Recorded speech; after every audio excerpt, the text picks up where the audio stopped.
وَتَرَبَّصْتُمْ وَارْتَبْتُمْ، اور تم لوگ دین کے معاملے میں شک اور شبے میں پڑے رہتے تھے۔ اس حوالے سے میں چند گزارشات عرض کرنا چاہوں گا۔ سب سے پہلے ایک جملہ سماعت فرما لیجیے اور اس کو اپنے ذہن کے اندر بٹھا لیجیے کہ دین کے اندر شک کرنا، دین کے اندر شک کرنے کا مطلب ہے پورا کا پورا دین۔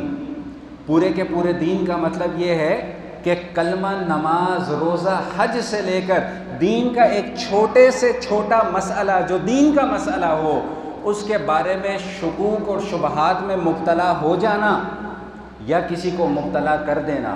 یہ جملہ اچھے طریقے سے یاد کر لیجئے گا کہ یہ انسان کو کفر کی دہلیز تک پہنچا دیتا ہے۔ یہ اتنی خطرناک بیماری ہے دین کے معاملات میں شک کرنا۔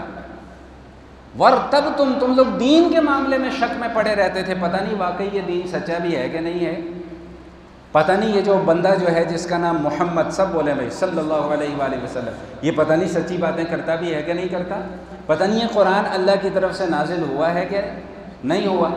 آج ہم قرآن پر، نبی پاک صلی اللہ تعالیٰ علیہ وآلہ وسلم کی ذات اقدس پر براہ راست تو شک نہیں کرتے، لیکن ایک جملہ جو ہمیں سکھا دیا گیا یا ہم نے سیکھ لیا یا ہمیں سنا دیا گیا یا ہم نے سن لیا، اور میں نے ابھی گزشتہ نشست میں بھی ایک جملہ یہ عرض کیا تھا کہ ہم اتنے کچے ایمان والے ہیں، ہم اتنے کمزور ایمان والے ہیں کہ 14 صدیوں سے جو دین چلا آ رہا ہے، جو سینہ بہ سینہ نقل ہوتا ہوا آ رہا ہے، ہمیں اس دین پر اعتماد نہیں ہے، ہمیں وہ دین بیان کرنے والوں پر اعتماد نہیں ہے، لیکن جہاں پر کوئی شخص اٹھ کر دین میں شکوک اور شبہات پھیلانے کی کوشش کرتا ہے، ہم اس کے اوپر آنکھیں بند کر کے اعتماد کر لیتے ہیں۔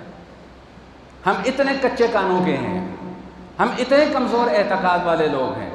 تو قرآن کیا کہہ رہا ہے کہ وَارْتَبْتُمْ، تم لوگ شک میں مبتلا رہتے تھے۔ آج ہمیں بھی یہ ایک جملہ سکھا دیا گیا کہ بھئی یہ دین کا حکم نہیں، یہ مولویوں کی بنائی ہوئی باتیں ہیں۔ میں اس موضوع پر پہلے بھی کئی مرتبہ بات کر چکا ہوں کہ مولویوں کا دماغ نہیں خراب، وہ پاگل نہیں ہیں، وہ بلا وجہ اٹھ کر اپنی طرف سے کوئی دین کی بات بنا کر پیش نہیں کر دیتے۔ امام بخاری رحمۃ اللہ تعالیٰ علیہ، امام مسلم رحمۃ اللہ تعالیٰ علیہ، امام ترمذی رحمۃ اللہ تعالیٰ علیہ، سنن ابن ماجہ کے مصنف، سنن نسائی کے مصنف، یہ لوگ کون لوگ تھے؟ کبھی سوچا ہے، کبھی سیکھا ہے، کبھی سیکھنے کی کوشش کی ہے، کبھی پڑھا ان لوگوں کے متعلق؟ امام ابو حنیفہ کون تھے؟ امام مالک کون تھے؟ امام احمد بن حنبل کون تھے؟ امام شافعی کون تھے؟ کس طرح محنت کر کے انہوں نے دین اکٹھا کر کے میرے اور آپ کے سامنے لا کر پیش کر دیا۔ آج جس کا دل کرتا ہے منہ اٹھا کر ان شخصیات پر گفتگو کرنا شروع کر دیتا ہے۔ نہ کوئی علم ہے، نہ کوئی علم کا شجرہ ہے، نہ کوئی سند ہے، بس جو منہ میں آیا بکنا شروع کر دیا۔ یہ دین کے اندر شکوک و شبہات نہیں پیدا کیے جا رہے تو اور کیا پیدا کیا جا رہا ہے؟ کہ آج ہماری یہ کیفیت نہیں ہے؟ پھر بات گھوم پھر کر وہیں پر آ جاتی ہے کہ دین بیان کرنے والوں پر ہمیں اعتماد نہیں ہے، دین سیکھنے اور سکھلانے والوں پر اعتماد نہیں ہے۔ چٹائیوں پر بیٹھ کر جنہوں نے دین سیکھا ہے، 8-8 سال 10-10 سال جنہوں نے اپنے اساتذہ کے سامنے بیٹھ کر دین سیکھا ہے، ہمیں ان کے اوپر اعتماد نہیں ہے۔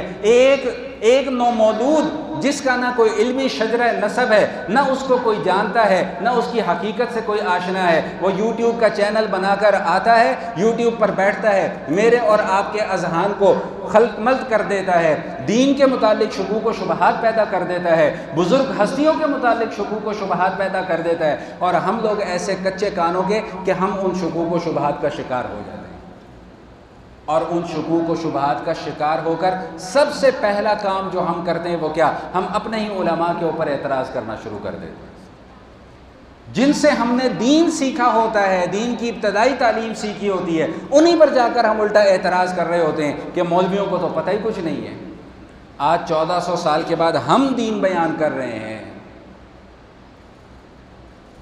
تمہیں نہ دین کی الف پتہ ہے، نہ تمہیں دین کی بے پتہ ہے، نہ دین کی حقیقت سے آشنا ہو۔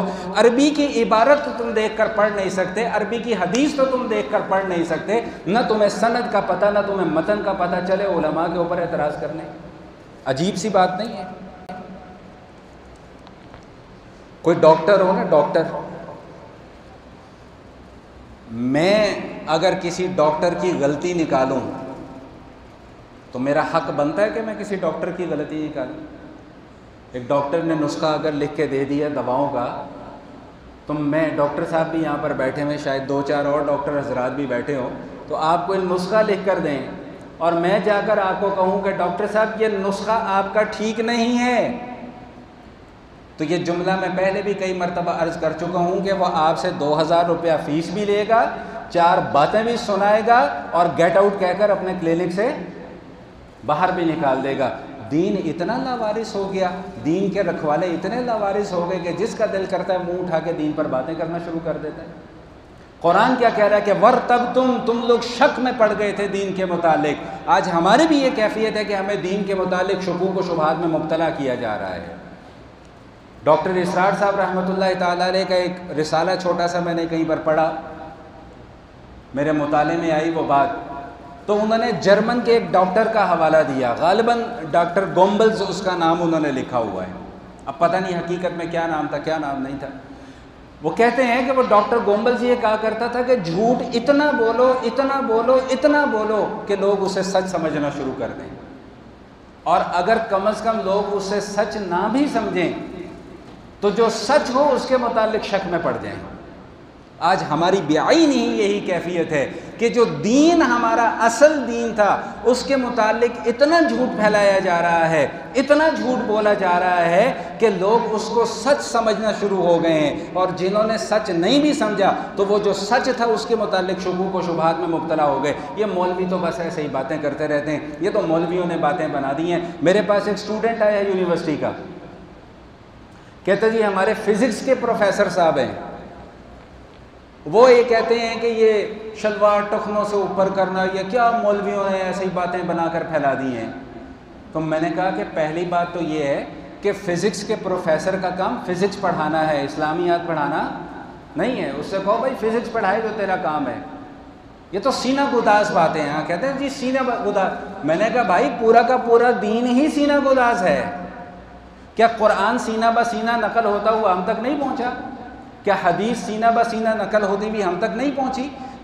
کیا فقہ اسلامی سینہ بہ سینہ نقل ہوتی بھی ہم تک نہیں پہنچی؟ یہ تو پورے کے تو میں نے اس لیے میں نے ابتدا میں یہ جملہ عرض کر دیا تھا کہ آج کے دور میں براہ راست قرآن پر شک نہیں کیا جا رہا، براہ راست نبی کریم علیہ الصلوۃ والتسلیم کی ذات اقدس پر شک نہیں کیا جا رہا، لیکن جملے ہمیں کچھ ایسے سکھا دیے گئے ہیں کہ وہ اعتراض مولوی پر نہیں ہے، وہ اعتراض براہ راست اللہ پر ہے اور اللہ کے نبی پر ہے۔